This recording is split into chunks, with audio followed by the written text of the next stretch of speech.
Bonjour chers élèves, nous vous proposons chaque jour à partir de 20h la correction d'une épreuve de concours ESP et EPT. Aujourd'hui, nous corrigeons la session 2014.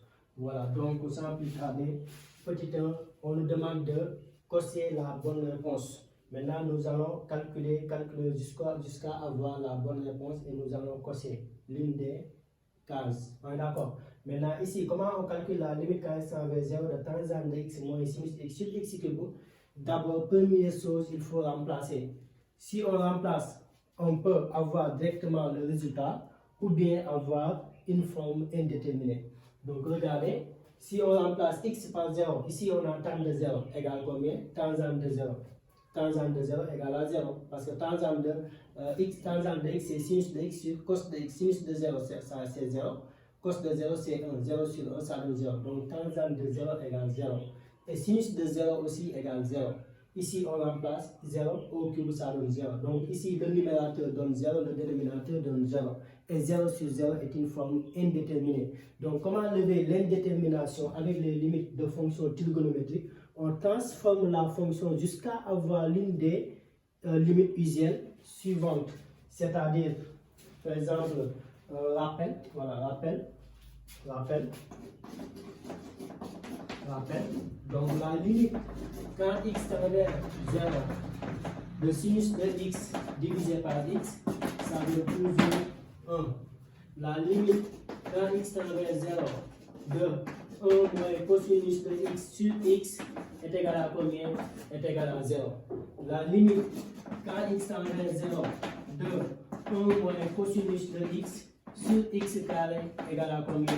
Égal à 1,5. Donc on transforme jusqu'à avoir l'une des limites usuelles suivantes. Voilà, donc nous allons dire quoi? Limite quand x tend vers 0. Et le tangente de x, je peux le remplacer par sinus x sur cos x. Tangente de x égale sinus x sur cos x. Voilà, donc on a sinus de x divisé par cosinus de x moins quoi? Sinus de x, le tout divisé par x au cube. Donc égale limite quand x tend vers 0. Et ici on réduit au même dénominateur. On aura tout simplement sinus x moins sinus x multiplié par combien?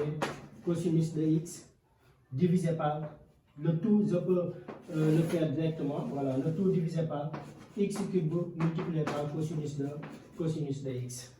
Vous avez compris? Voilà, maintenant ici je peux factoriser par sinus x parce que ici sinus x est un facteur commun. Vous savez très bien comment on factorise. Ici on a sinus x, ici on a sinus x, on peut faire sortir sinus x. Et on aura combien? Limite quand x tend vers 0 de sinus x, et ça reste ici combien? 1, moins ça reste ici combien? Cosinus de x, le tout divisé par x cube multiplié par cosinus de x. Ah, d'accord. Maintenant, regardez bien. Ici, je peux avoir directement sinus x et 1 moins cos x sur x carré. Parce que c'est x cube là, parce que x cube c'est égal à x multiplié par x carré. X fois x carré, ça donne x cube. Donc ce x là, je peux le donner à sinus x. Et ce x carré, je peux le donner à 1 moins cos x. On est d'accord? Voilà. Pourquoi? Parce que quand vous avez a fois b, le tout sur c, c'est la même chose a sur c multiplié par b. On est d'accord? Voilà, donc on aura quoi? Limite quand x tend vers 0 de sinus de x sur quoi? Sur x multiplié par combien?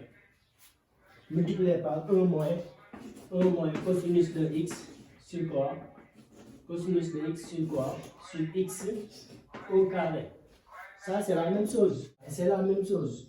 Parce que multiplier les numérateurs, vous aurez sinus x multiplié par 1 moins cos x, c'est la même chose. C'est sinus multiplié par ça. Et ici, x multiplié par x carré, ça donne quoi? X au cube.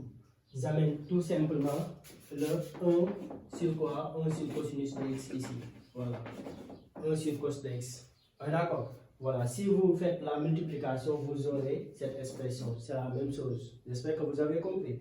Voilà. Maintenant, qu'est-ce qu'on a? On a transformé jusqu'à avoir sinus x sur x. On a transformé jusqu'à avoir 1 moins cos x sur x carré. Et 1 sur cos x ne pose pas problème. Voilà, parce qu'on remplace tout simplement x par 0. Maintenant, regardez, ici, la limite de sinus x, c'est un produit, on calcule la limite de chaque facteur. Un produit est composé de facteurs, facteur. On calcule la limite de chaque facteur, puis on dit par produit, la limite donne ça. Donc la limite en 0 de sinus x sur x égale 1. La limite quand il s'en vers 0 de 1 moins cos x sur x égale 1 demi. Et ici, on n'a pas une limite usuelle, on remplace x par 0. Cos de 0 égale combien? Égale 1. 1 sur 1, ça donne 1. Maintenant, par produit, on a quoi? 1 fois 1 demi fois 1 demi égale combien? Égale 1 demi. Donc, la bonne réponse est 1 demi. D'accord? Voilà, donc on attaque le 2. Voilà, pour le 2, limite quand n, ça c'est n. Hein? Voilà, limite quand n tend vers plus l'infini de n, cos de pi sur 3 facteur de 1 plus 1 sur n, moins 1 demi, égale à L. Est-ce que L est égal à racine de 3 sur 2, moins racine de 3 sur 2, pi racine de 3 sur 2, et moins pi racine de 3 sur 6. Voilà, donc première chose, on remplace. D'accord? Voilà, donc ici, ça c'est un produit. Les deux facteurs, c'est n est un facteur, et tout ça est un facteur. Maintenant, la limite en plus l'infini de n seulement donne plus l'infini. Et la limite en plus l'infini de tout ça donne 0. Et 0 fois infini est une forme indéterminée. Pourquoi 0? Regardez. Quand vous remplacez n par infini, réel sur infini, ça donne 0. Donc ça reste ici quoi? 1. Pi sur 3 fois 1, c'est pi sur 3. Et cos de pi sur 3 donne 1 demi. 1 demi moins 1 demi, ça donne 0. 0 fois infini est une forme indéterminée. On est d'accord. Et je vous rappelle aussi qu'on a commencé la révision dans notre groupe WhatsApp. Maintenant, dans le groupe, nous faisons mathématiques et sciences physiques. J'ai engagé un prof de PC. Voilà. Il fait dans le groupe, PC les mardis et vendredis. Voilà, les mardis et vendredis. Et j'ai commencé même de corriger les épreuves bac. Voilà, mardi, Inch'Allah, je corrigerai le baccalauréat 2021. Voilà, tout. Et ce dimanche, je vais faire l'équation différentielle dans le groupe, le résumé. Voilà, donc s'il vous plaît, venez rejoindre le groupe. Vous allez comprendre la probabilité, les intégrales, tout, Inch'Allah. Voilà. Donc c'est un groupe très bien organisé. Vous ne regardez pas, c'est pas parce que l'inscription est serre, non, ne regardez pas ce que vous donnez, mais regardez ce que vous recevez. Voilà. Ouais, d'accord. Voilà. Et aussi, je vais diminuer même les inscriptions. Voilà, parce que le bac est presque arrivé. Voilà. Maintenant, ici, on a quoi? Maintenant, je vais faire un changement de variable. D'accord? Je vais faire un changement de variable. Donc, je vais poser 1 sur n égale à grand x. Donc, posons grand x égale à 1 sur n. Deuxièmement, premièrement, posons grand x égale. Deuxièmement, si petit n tend vers quelque chose, grand x va tendre où? Voilà. Donc, si n tend vers plus l'infini, donc grand x va tendre vers, on remplace n par plus l'infini, ça donne 0, donc grand x va tendre vers 0. Ah, d'accord. Voilà. Donc, suivez. Donc, écoutez-moi bien. Quand vous calculez la limite de fonction trigonométrique, si la limite ne tend vers pas 0, il faut faire un changement de variable pour que le grand x va tendre vers 0. Il faut l'amener à 0. D'accord. Et pour l'amener à 0, forcément, on doit faire un changement de variable. Voilà. Donc, et pour l'amener à 0, ce qui me facilite la tâche, c'est poser 1 sur n. 1 sur n. Parce que 1 sur n égale grand x. Si n tend vers infini, forcément grand x va tendre vers. Parce que c'est 0 que je cherche pour après transformer, pour avoir les limites usuelles. Oui, d'accord. Voilà. Voilà. Donc ici, maintenant, nous allons dire quoi? Limite, on aura limite quand grand x tend vers quoi? Quand grand x tend vers 0. De quoi? N égale combien? On ne travaille plus avec n, mais on travaille avec grand x. Donc n, je vais remplacer n et par combien? Par 1 sur grand x. Maintenant, c'est une équation, vous cherchez n. Si vous faites ça, n égale 1 sur grand x. D'accord. Cos de quoi? Cos de pi sur 3, facteur de combien? 1 plus grand x, moins quoi? Moins 1 demi. Ah, d'accord. Voilà. Après, on aura quoi? Limite k grand x, k égale 0, de cosinus de pi sur 3, facteur de 1 plus grand x, moins 1 demi, le tout divisé par grand x. Ah, d'accord. Multiplication, on multiplie les numérateurs, on multiplie les dénominateurs. Tout ça, son dénominateur, c'est 1 fois grand x, ça donne grand x.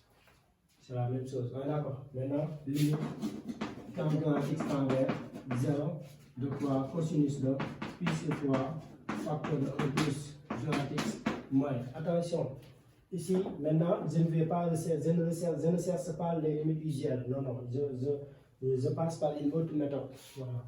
Vous allez apprendre autre chose ici. Voilà, c'est un concours.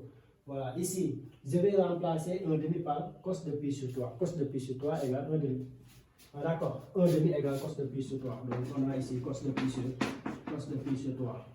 Ah, d'accord. Divisé par combien? Divisé par combien? Voilà, c'est bon. Maintenant on a cos de pi sur 3, facteur de 1 plus x moins cos de pi sur 3. 1 demi égale cos de pi sur 3. Divisé par quoi? Divisé par grand x moins 0. C'est la même chose. Grand x moins 0, c'est grand x. Ah, d'accord. Maintenant ici on a quoi?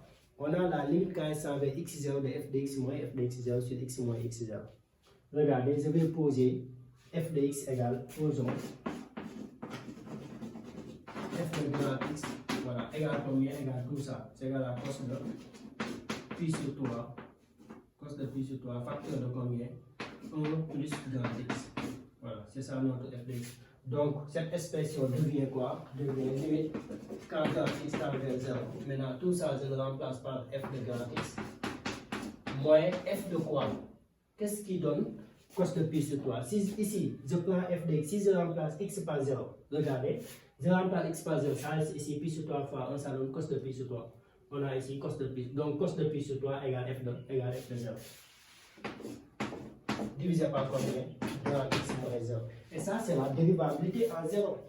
Et si la dérivée, si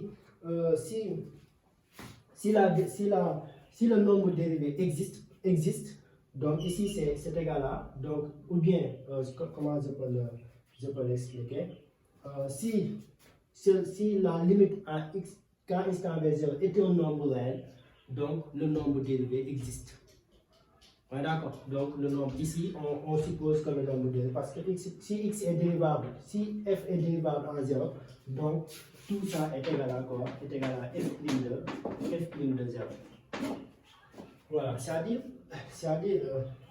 même avec les fonctions, quand on calcule la limite, quand on nous demande d'étudier la dérivabilité en 0, nous allons écrire limite quand x tend vers 0 de f de x moins f de 0 sur x moins 0. Et là, je n'ai pas le droit de mettre directement égal f' de 0. Parce que on n'est pas encore sûr que f est dérivable en 0. Quand est-ce qu'on met f' de 0? Quand on est sûr que f est dérivable en 0. Ici, ça c'est un concours. D'accord. Maintenant, ici, je vais mettre directement f'. Pourquoi? Parce que si f' de 0, je vais dériver f' et remplacer x par 0. Soit j'aurai un résultat, soit j'aurai quelque chose qui est fausse.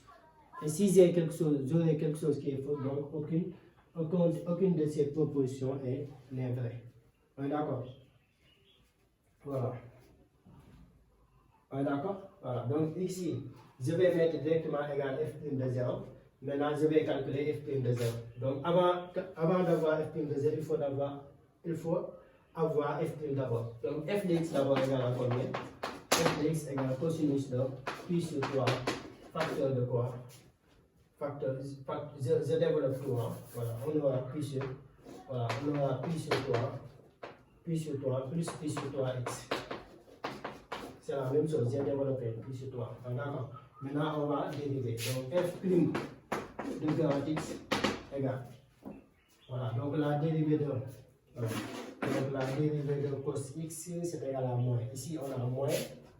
Et on dérive ce qui est à l'intérieur, on le met devant. On écrit ici cos, on amène tout ça, pi sur 3, plus pi sur 3, grand x. On dérive tout ça, on le met ici. Et la dérivée de pi sur 3, c'est 0. Dérivée, ça donne quoi? Pi sur 3 ici. D'accord. Voilà, donc rappel. retenez ça.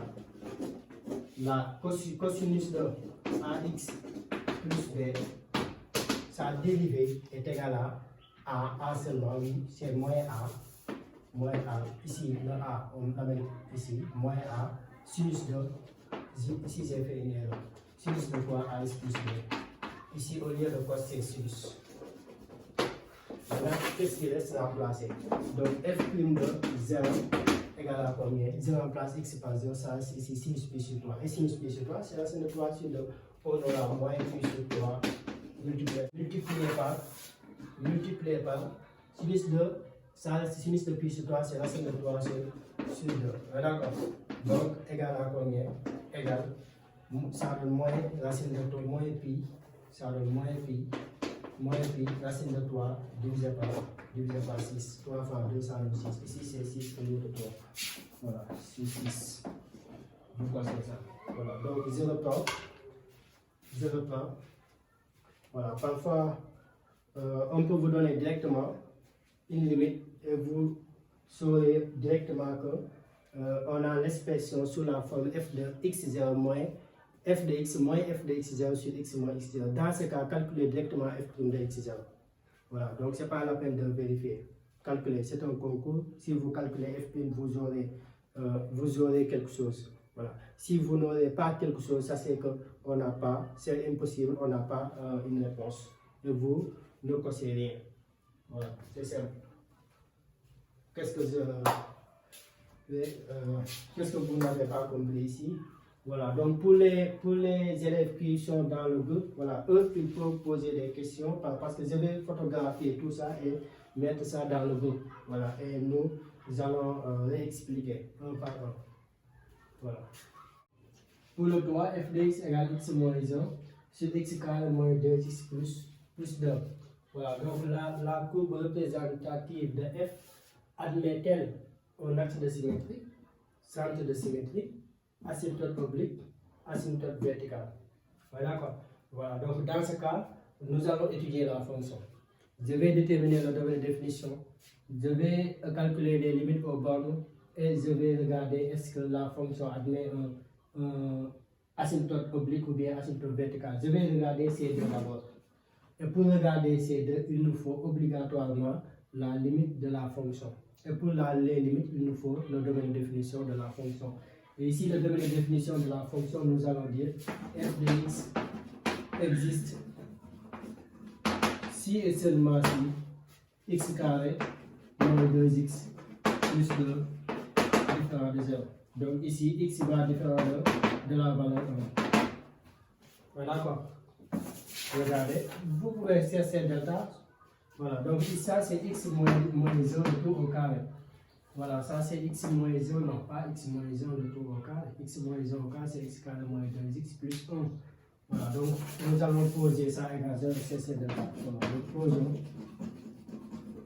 x carré moins 2x plus 2 égale 0. Voilà, d'accord, et delta égale quoi?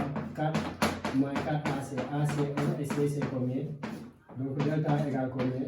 4 moins 8, donc delta est négatif, pas de solution. Donc d de f égale à f. D de f égale à f. Voilà. D'accord. Quelle que soit la valeur de x, f de x existe. Donc d de f égale f. Donc comme d de f égale f ici, on ne peut pas avoir une asymptote verticale. Ici, on ne peut pas avoir une asymptote verticale. Donc l'asymptote verticale est éliminée. Est-ce que vous avez compris? L'asymptote verticale est éliminée. On ne peut pas avoir l'asymptote verticale. Parce qu'ici, l'asymptote verticale, on peut l'avoir à partir des limites aux bornes. C'est-à-dire quand on calcule la limite d'un réel, et la limite de ce réel-là va donner infini.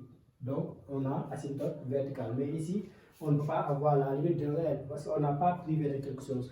Quand vous avez d de f égale privé de quelque chose, et la limite de ce quelque chose-là est égale à infini, donc ce quelque chose-là est une asymptote verticale. Mais ici, on n'a pas ce quelque chose, donc forcément, pas d'asymptote verticale.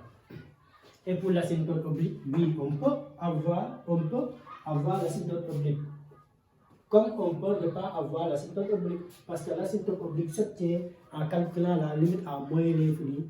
Quand la limite à plus ou moins de f de x égale infini, nous allons calculer f de x sur x. Et f de x sur x, si f de x sur x donne un nombre réel, nous allons encore calculer f de x moins ax. Et si f de x moins ax, la limite donne un nombre, dans ce cas, on a une asymptote oblique. Donc nous allons calculer les limites au bas. La limite, quand x tend vers moins l'infini de f de x, bon, directement, on peut aller multiplier au degré. Ça, c'est le numérateur est un polynôme, le dénominateur est un polynôme. X sur x carré, on simplifie les ça reste 1 sur x, et sur infini, ça donne 0. Donc la limite à moins l'infini est égale à 0. Et encore la limite, quand x tend vers plus l'infini de f de x aussi égale à 0. Donc ici, on ne peut pas avoir une asymptote oblique. On a éliminé. Bon, j'explique. Quand vous allez au concours, dans votre ça, c'est dans votre bureau que vous faites ça. Voilà. Mais après avoir trouvé la bonne réponse, vous venez et vous cossez la bonne réponse. Ah, d'accord. Voilà. Maintenant, donc ici, on a quoi? On a une asymptote horizontale. Et ici, on n'a pas asymptote horizontale. Mais là, ça représente des asymptotes horizontales. L'asymptote horizontale en moins l'infini, en plus l'infini d'équation y égale 0. Voilà. Maintenant, ça reste quoi? Deux axes de symétrie et centre de symétrie. Comment faire? Je vais dresser le tableau de variation. Quand je dresse le tableau de variation, je vais trouver le point qui est centre de symétrie ou bien l'abscisse x égale qui est symétrie. Maintenant, pour dresser le tableau de variation de la fonction, il nous faut la dérivée de la fonction. Donc, calculons directement la dérivée. Donc, f' de x égale combien? Rapidement, voilà, rapidement, c'est 1, on a x carré moins 2x plus quoi? Plus 2 au milieu, on met moins facteur x moins 1, facteur 1 multiplié, c'est 2x moins 2 divisé par x carré moins 2x plus 2 le tout au carré. Donc f' de x égale à combien? X carré moins 2x plus 2 moins, on développe, on aura quoi? 2x carré. Voilà, on aura 2x carré, 2x carré moins 2x encore plus 2 divisé par x carré moins 2x plus 2 le tout au. Donc f' de x égale à combien? X carré moins 2x carré. Ça donne combien? Moins x carré. Ici, on a moins 4x. Avec le moins 2x là, avec ce moins, ça donne plus 4x, moins 2, ça donne plus 2x. Ici, on a moins 2 avec plus 2, ça donne 0. Divisé par x carré moins 2x plus 2, le tout au carré. Regardez, on a quoi? On a notre f' de x. D'accord. Voilà, qu'est-ce que c'est de chercher le signe, et le signe dépend du numérateur. On pose ça égal 0. Comme c'est un polynôme, on peut poser égal 0. Et chercher le signe. On aura quoi? On aura, posons, x carré moins x carré plus 2x égale 0. D'accord. On factorise par x, ça reste moins x plus 2 égale 0. Donc x égale 0 ou x égale 2. D'accord. On a ici moins x carré plus 2x, x moins l'infini plus l'infini. On a 0 et 2, d'accord, 0 et 2, moins, plus. Les croissantes, ici on a croissante. Voilà. Et je vais mettre ici le tableau de variation.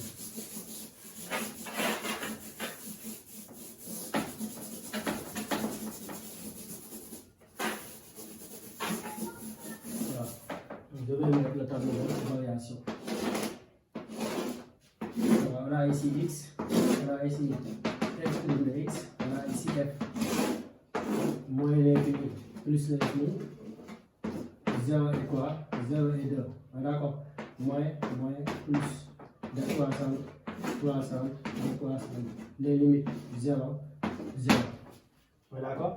Maintenant, et ici je vais regarder est-ce que c'est un minimum et ici maximum. Il faut que la dérivée s'annule en changeant de signe. F' de 0. Voilà, c'est égal à 0. Voilà, c'est vérifié.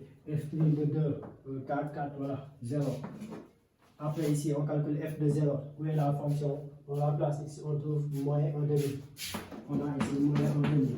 Et f de 2, on la place ici par 2, 2 moins 1, ça donne 1. Ici 4, moins combien? Moins 4, 4 moins 4, 0, on trouve encore 1 demi. Voilà. Maintenant, regardez.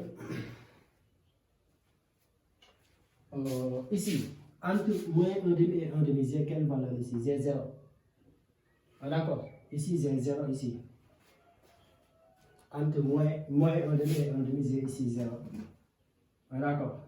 Donc, j'ai ici quelle valeur? Donc, ici, on a une solution. Ici, on a une solution ici. C'est pas grave. Regardez. Donc, voilà. Donc, ici, on a quoi? 0 est compris entre moins 1 demi et 1 demi. Donc, on a une unique solution qui est sur l'intervalle 0 et 1 demi. Ouais, d'accord. Notre fonction admet une unique solution. Notre fonction admet une unique solution. Parce que sur cet intervalle, 0 n'est pas dans l'intervalle immense. Ici, on ouvre.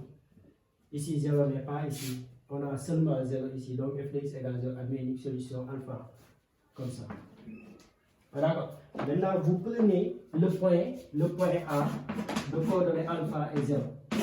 Et ici, alpha est évident. Alpha est évident, on peut trouver alpha. D'accord, regardez. Parce que si x égale 1, vous aurez 0. Vous regardez la fonction. Si vous remplacez x par 1 moins 1, ça donne 0.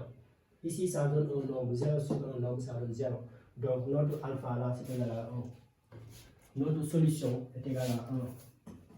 Donc, notre alpha est égal à 1. D'accord. Maintenant, vous allez vérifier. On vérifie. Est-ce que ça, c'est un centre de symétrie? Comment faire? La formule, c'est quoi? C'est f de 2a moins x plus f de x égale quoi? Égale 2b. A égale à 1, b égale à quoi? B égale à 0. Et vous regardez, est-ce que vous aurez, si oui, on a un centre de symétrie. Voilà. Donc moi, j'ai essayé ça sur ma feuille et j'ai trouvé tout ça égal à 2b. Voilà. Tout ça, quand je remplace A par 1, f de 2 moins x plus f de x, j'ai trouvé 0. Quand j'ai remplacé B aussi par combien? Par 0. 2 fois 0, c'est 0. 0 égale 0. Donc, le point est centre de symétrie. Donc, ici, on a quoi? On a centre de symétrie. Petit 4, soit les fonctions. Bon, les courbes, voilà. Telles que la courbe de CF est notée f de x. La courbe de CF est la. Bon, comment je peux le dire? Voilà. Donc, soit les courbes, c'est comme ça qu'on l'écrit dans. Voilà, dans les preuves. D'accord. Voilà, soit les courbes f de x égale x carré plus 1 sur x et z de x égale x carré. On a ici deux fonctions. Voilà. D'accord. La fonction f de x, sa courbe c'est cf. La fonction z de x, sa courbe c'est cz. Est-ce que ces deux courbes sont tangentes, asymptotes, sécantes ou toutes les deux sécantes avec l'axe des x? Maintenant, deux courbes sont asymptotiques, voilà, c'est-à-dire asymptotes, si la limite de la différence, de la différence est égale à 0, c'est-à-dire si la limite de f de x moins z de x est égale à 0, ou bien limite en infini de z de x moins f de x, c'est la même chose, est égale à 0, donc on a les deux courbes sont asymptotiques ou bien asymptotes, voilà. Donc ici nous allons calculer la limite quand x tend vers. Ah, d'accord, plus ou moins l'infini. Plus ou moins l'infini. De quoi? De f de x moins quoi? Moins z de x. Donc c'est égal à quoi? Limite f de x égale x carré plus 1 sur x. Z de x égale, avec le moins ici, z de x c'est x carré. On simplifie les x carré, on a quoi? Limite carré quoi? Plus ou moins l'infini de 1 sur. Et ça c'est égal à quoi? Qu'est-ce que vous remarquez? Que la limite de la différence, la limite à infini de la différence des deux fonctions est égale à 0. Donc les CF et CZ sont asymptotes. Voilà. Super. Vous avez compris? Pour le 5, soit f de x égale tangente définie sur l'intervalle 0 pi sur 2. Voilà, donc on a donné combien de propositions? 4 propositions. Voilà, donc ici, aucune de ces propositions, toutes les propositions sont fausses. Voilà, toutes les propositions sont fausses. Pourquoi? Bon, je ne vais même pas regarder les propositions. Je me limite à partir du domaine de définition.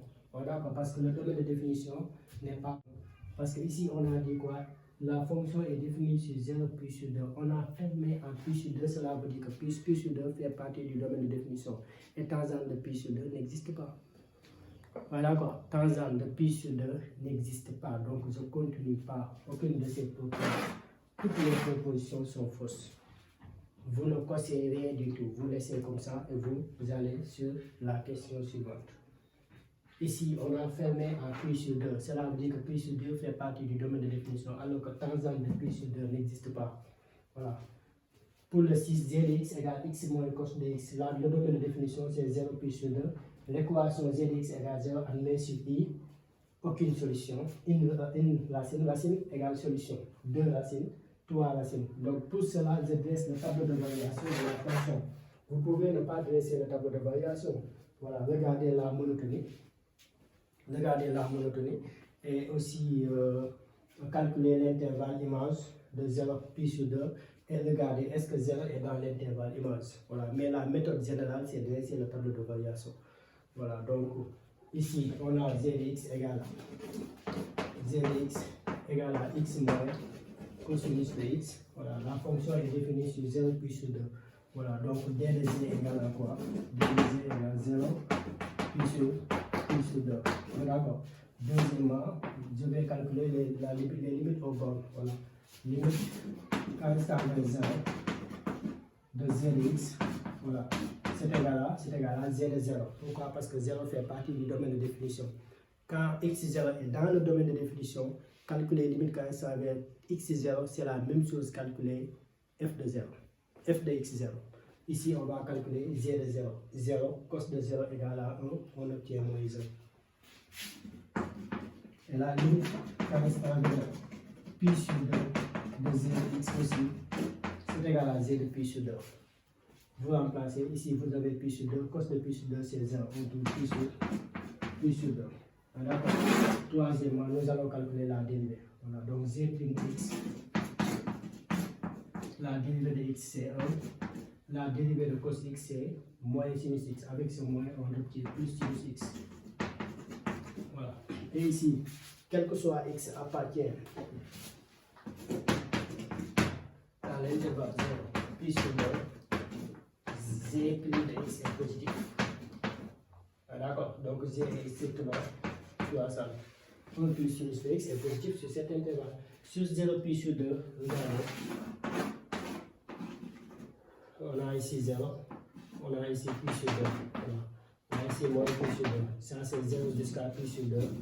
Tout ça, le sinus est comment? Le sinus est positif. Donc positif plus 1, ça donne positif. Voilà. Donc,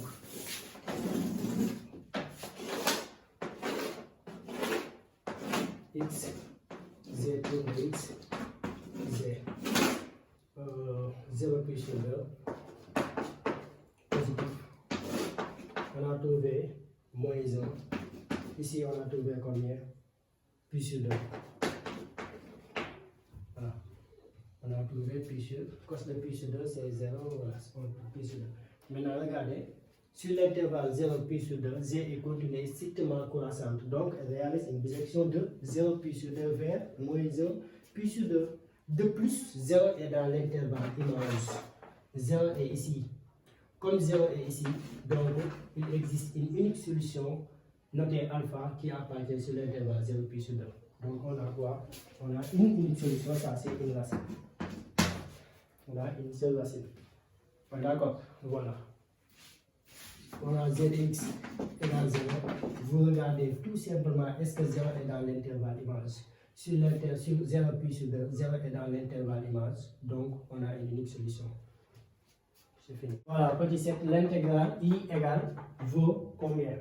Voilà, donc ici on a donné, ça représente quoi? La primitive, c'est-à-dire le résultat, c'est-à-dire la fonction vaut, c'est-à-dire l'intégrale vaut, c'est-à-dire petit f, c'est-à-dire grand f. Voilà, c'est la primitive. Ici on a quoi? On a petit f.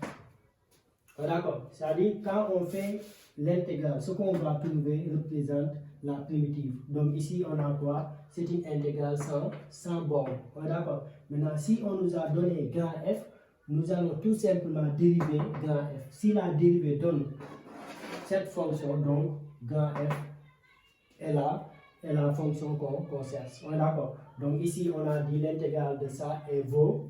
Est-ce que c'est A, est-ce que c'est B, est-ce que c'est C? Si c'est A, donc forcément la dérivée de A doit donner cette fonction. Si c'est B, la dérivée doit donner ça. Mais regardez, si je prends A, la dérivée de A, la dérivée de ln de valeur absolue de A, oui, c'est A' sur A. D'accord, c'est A' sur A. Voilà. J'ai oublié de mettre les lunettes. C'est A' sur A. La dérivée de ln de valeur absolue de I, c'est I' sur I. D'accord. Voilà. Maintenant, regardez ici, quand on dérive ln de valeur absolue sinus de x, la dérivée de sinus x donne cos x. Donc ici, on aura cos x sur sinus x.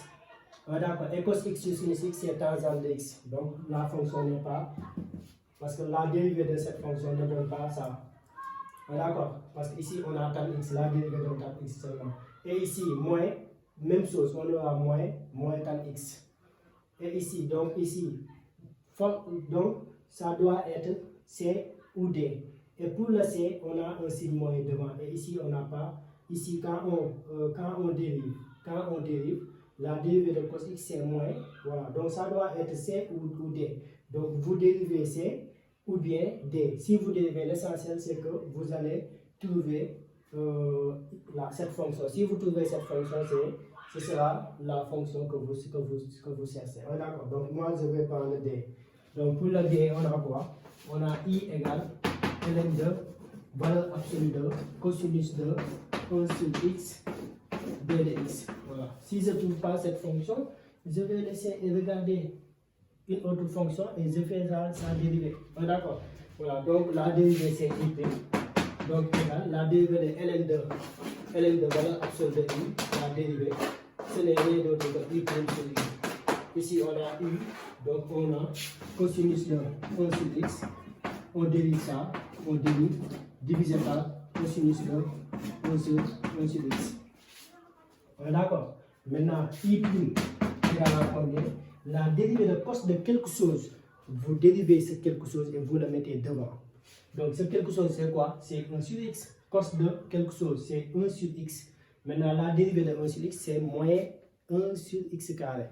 C'est moins 1 sur x carré. Et on amène tout. D'abord, la dérivée de cos. La dérivée de cos, c'est voilà, c'est moins sinus. C'est moins sinus. D'accord. Donc, on aura ici moins sinus de, et on amène tout ça 1 sur x. Le tout divisé par cosinus de 1 sur x. Rappel, quand vous avez 1 sur v, la dérivée c'est moins v' sur v carré. Donc quand vous avez 1 sur x, où est v, c'est x. La dérivée de x, on a un signe moins d'abord. Ici, la dérivée de x c'est 1, on met ici 1. On amène tout ça x, le tout au carré, c'est moins 1 sur x carré. Et cosinus, le sinus va remplacer le cos. Parce que la dérivée de cos c'est moins, voilà, c'est moins sinus. Et on amène tout ça à l'intérieur. Après, moins, ça donne plus. On aura I' égale 1 sur x carré multiplié par sinus de 1 sur x sur combien? Cos de combien? 1 sur x. Et sinus sur cos égale tan. On a ici sinus sur cos.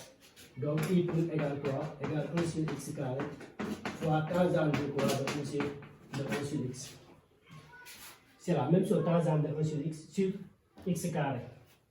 Sur x carré. Donc la bonne réponse c'est D. L'équation 2 cos carré x plus sin 2x égale 0 admet pour solution A, B, C, D. Voilà, donc on fait la résolution. Donc ici, regardez, on peut écrire sinus de x par 2 sin x cos x. Voilà, sin de x c'est 2 cos x, c'est une formule. Voilà, donc sinus de rappel, sinus de 2x c'est égal à 2 sinus x cos x. Voilà, voilà. Donc l'équation devient 2 cos carré x plus quoi 2 sinus x multiplié par cosinus x égale à 0. On peut factoriser par cos x. On aura quoi? Cosinus de x. Qu'est-ce qui reste ici? 2 cos x. Qu'est-ce qui reste ici? 2 sinus x. Tout ça égale combien? Égale à 0. Quand vous avez un produit égal à 0, donc chaque facteur égale 0 toujours, mais égale 0. Si c'est égal à une autre valeur qui n'est pas 0, on ne peut pas dire que chaque facteur est égal à cette valeur. C'est valable uniquement si cette valeur est égale à 0. Donc, cosinus de x égale à 0, ou bien 2 cos x plus quoi 2 sinus x égale combien? Égale à 0. Et cosinus de x égale à 0. Donc, on a une formule qui est plus rapide. Voilà, qui est plus rapide. Voilà, mais on peut la transformer jusqu'à avoir cos A égale cos B. Parce que 0 c'est cos de pi sur 2. Voilà, d'accord. Donc ici on aura quoi? On aura cosinus de x égale à cosinus de pi sur 2. Donc ici x égale à combien? Pi sur 2 plus 2k pi. Ou x égale à combien? Moins pi sur 2 plus combien? Plus 2k pi. Voilà, d'accord. Voilà, maintenant, voilà. Après, nous allons faire la résolution de cette équation. Voilà, donc ici, on peut 2 est différent de 0. Donc quand vous factorisez par 2, 2 est différent de 0. Donc on aura directement cos x plus sin x égale 0. Donc cosinus de x plus quoi? Sinus de x égale combien? Égale à 0. Voilà, d'accord. Et ici, on aura quoi?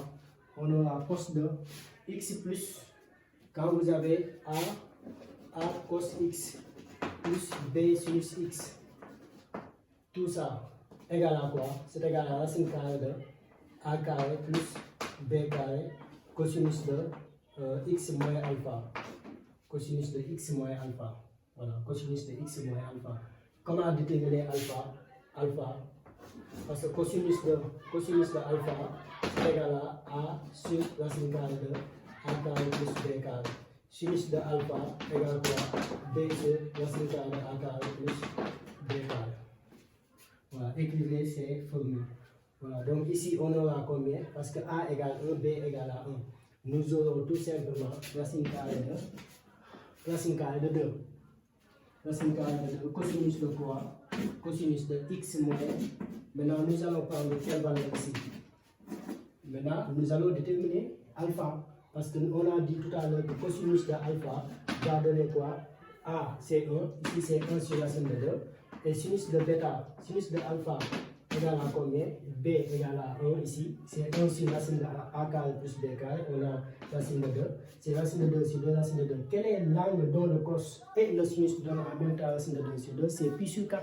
Donc notre alpha c'est pi sur 4. Ah, d'accord. Voilà. Maintenant ici, regardez. Maintenant ici on aura quoi? Racine de 2 est différent de 0. Donc directement cosinus de x moins pi sur 4 égale à combien? Égale à 0. Et 0 c'est cos de pi sur 2.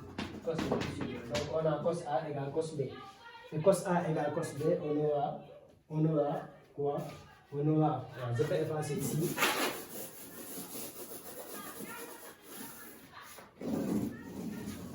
Voilà, on aura quoi? On aura cosinus de quoi? Cosinus de x moins. On aura x moins pi sur 4.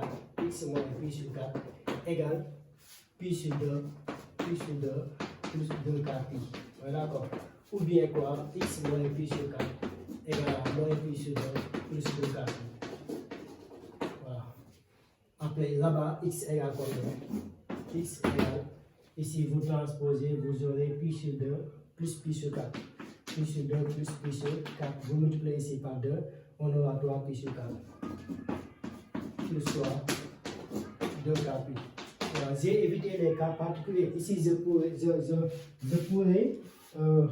directement avoir x égale combien, mais j'ai évité de vous donner les cas, de donner le cas. Je veux vous montrer le cas général. C'est-à-dire à chaque fois que vous résolvez des équations avec cosinus ou sinus, c'est-à-dire transformer jusqu'à avoir cos A égale cos B, donc A égale B plus 2k pi ou A égale moins B plus 2k pi. Voilà. Et ici on a quoi? X égale quoi? X égale, on aura moins pi sur 2 plus pi sur 4. Voilà. On multiplie ici par 2. Voilà. Donc on aura moins pi sur 4. Moins pi sur 4. Voilà. Plus quoi? Plus 2k pi. Plus 2k pi. Voilà, d'accord. Voilà. Donc ici on ne résout pas. On résout sur moins pi pi. Dans l'intervalle moins pi pi. Ici, on n'a pas demandé de résoudre sur R, de résoudre sur moins pi pi. Voilà, donc, on va juste prendre les valeurs pi sur 2, moins pi sur 2, et quoi? Et moins pi sur 4, et 3 pi sur 4. Voilà, on va enlever les 2 k pi et prendre seulement ces valeurs-là. Et on aura quoi? Des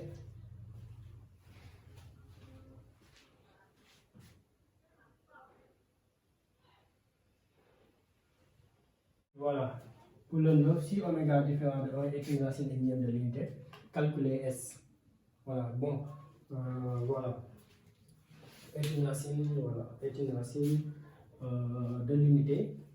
Voilà. C'est-à-dire, par exemple, si vous avez Z à la puissance n égale à 1, on l'appelle racine énième de l'unité.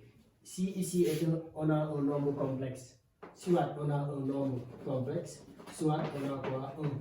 Voilà, d'accord. Si c'est un nombre, vous le lisez comment? Z racine énième de deux nombres complexes. Pour le cas de 1, on dit quoi? Racine énième de l'unité. Maintenant, il y a une formule qui dit que la somme des racines énièmes de l'unité est toujours égale à 0. Cela veut dire quoi? Z, quand vous résolvez l'équation Z à puissance n égale 1, on utilise la formule ZK égale à exponentielle de 2k pi sur quoi? 2k pi sur n. D'accord. Après, Z1, Z2, Z3, quand vous additionnez, vous allez trouver 0. Donc là, mais ici, on a quoi? On a 1 plus oméga carré. On a plus encore la même racine au carré, au cube, etc. Maintenant, ici, on va démontrer. Voilà, nous allons démontrer ça. Voilà, donc ici, ça c'est la somme d'une suite. Est-ce que c'est une suite arithmétique? On ne sait pas. Est-ce que c'est une suite géométrique? On ne sait pas. Donc ici, on a quoi? Oméga égale quoi? Oméga, c'est exponentielle de I, 2k pi sur n. 2k pi sur n. Voilà, c'est ça la racine. Voilà. On est d'accord? C'est exponentielle de, parce que quand vous avez Z à la puissance n égale à 1, la solution c'est oméga égale à exponentielle de I, 2k pi sur n. On est d'accord? Voilà, donc on aura oméga 1, oméga 2, oméga 3, etc.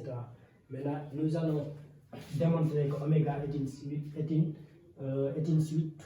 oméga k est une suite géométrique. Donc, comment faire? Nous allons calculer oméga k plus 1 sur oméga k. Voilà, n'oublie pas que oméga k est différent de 0 parce qu'on ne divise pas par 0 égal. Et oméga k plus 1, c'est exponentielle de I, 2 pi. K, on met K, on remplace K par K plus 1. K plus 1 sur quoi? Sur N. Le tout divisé par oméga K, on l'a déjà, c'est exponentielle de I, 2K pi sur quoi? Sur N. Ah.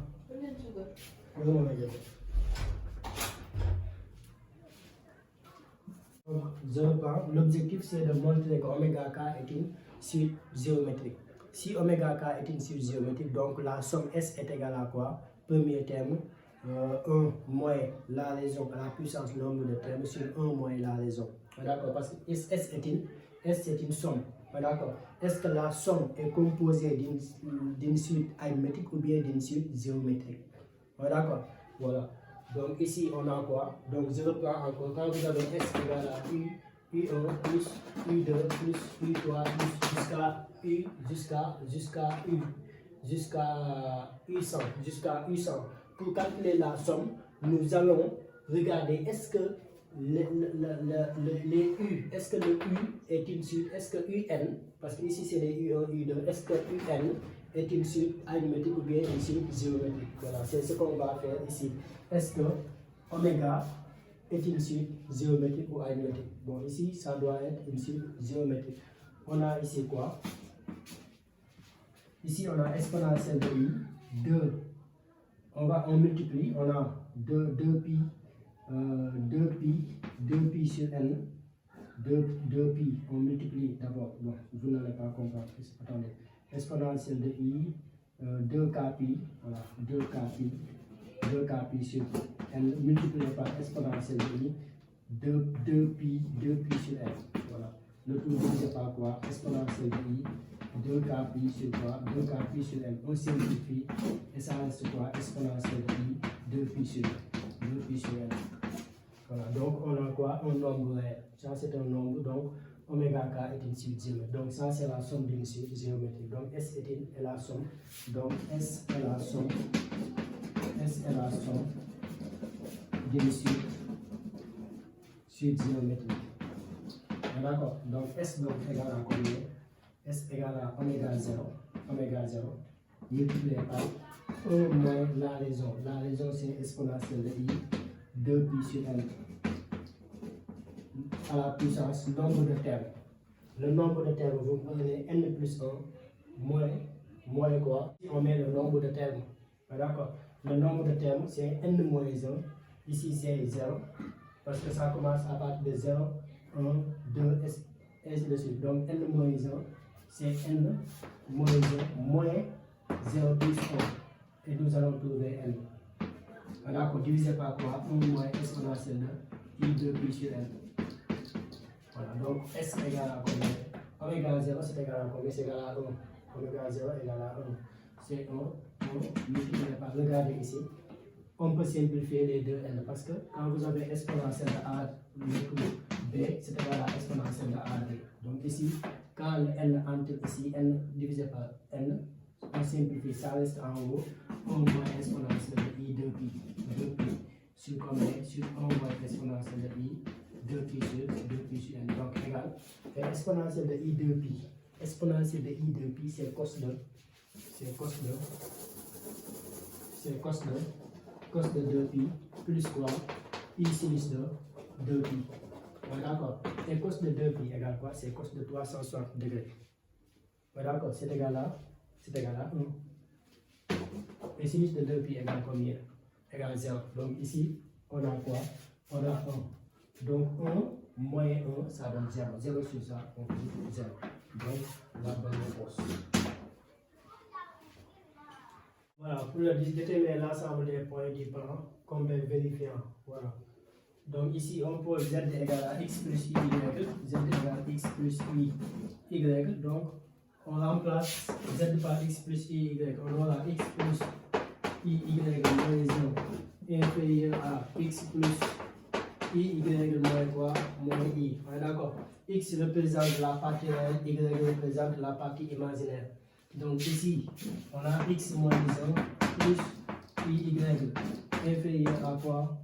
X, on factorise par i pour avoir la partie imaginaire. On aura y moins 1. Donc ça, comment on calcule ça? C'est la racine carrée de la partie réelle au carré plus la partie imaginaire au carré. C'est le module. D'accord, donc x moins 1 au carré plus y au carré inférieur à même chose, racine carrée de x carré plus combien? Y moins 0 au carré. On peut enlever les carrés, les racines carrées. D'accord. Et on aura, je vais développer, on aura x carré moins 2x plus 1 plus y carré inférieur à x carré plus y carré moins 2y plus 1. On simplifie les x carré, on simplifie les y carré. D'accord, on simplifie les 1. Donc ça reste quoi? Moins 2x inférieur à moins 2y. On change la position de l'inégalité x supérieur à y. X représente quoi? La partie réelle de z. La y représente quoi? La partie imaginaire de z. Donc la bonne réponse R de z supérieur.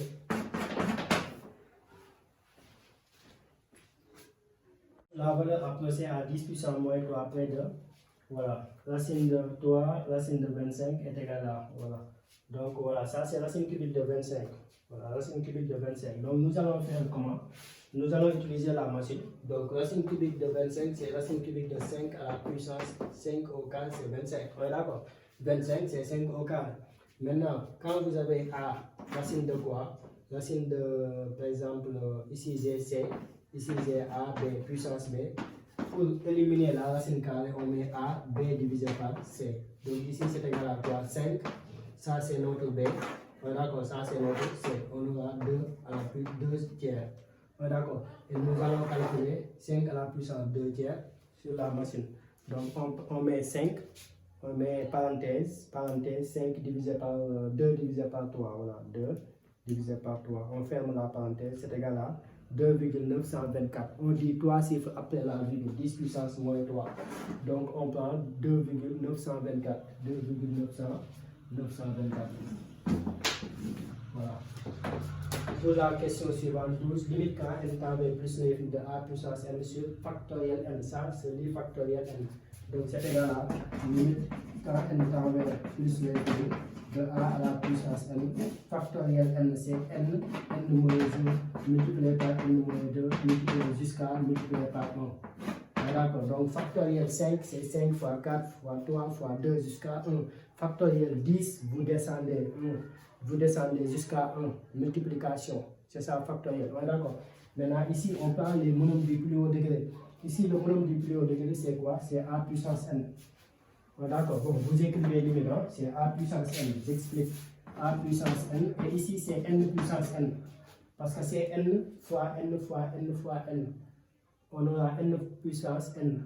Ouais, d'accord. Et ici on a quoi? A sur n, le tout à la puissance n. Et la limite de ce qui est à l'intérieur, c'est 0. Limite en plus l'infini de a sur n, réel sur infini, ça donne 0. Et 0 à la puissance n, c'est donc 0. Donc la limite, c'est 0. Voilà. Voilà. Ici, on va faire comment? Nous allons poser. Nous allons, d'abord, avant de poser, nous allons dire limite quand x tend vers 0 de exponentielle de 2x moins exponentielle de 0 sur x moins 0. X moins 0, c'est la même chose, x exponentielle de 0, c'est 1. Donc ici, posons f de x égale à exponentielle de 2x. Donc on a limite quand x tend vers 0 de f de x moins f de 0. F de 0 donne 1 sur quoi? Sur x moins 0. Et c'est égal à quoi? F prime de 0. Nous allons dériver f de x et remplacer x par 0 pour avoir le résultat. Et la dérivée de exponentielle de 2x, donc f prime de x égale, on dérive tout ça, c'est 2 exponentielle de 2x, donc f prime de 0 égale combien? Exponentielle de 0, ça donne 1, 1 fois 2, on trouve 2. Donc c'est égal à quoi? C'est égal à 2. Voilà. Bon, j'ai oublié de recopier les propositions. Voilà, ici on a donné, voilà, c'est 2, c'est comme ça. Voilà, c'est bon.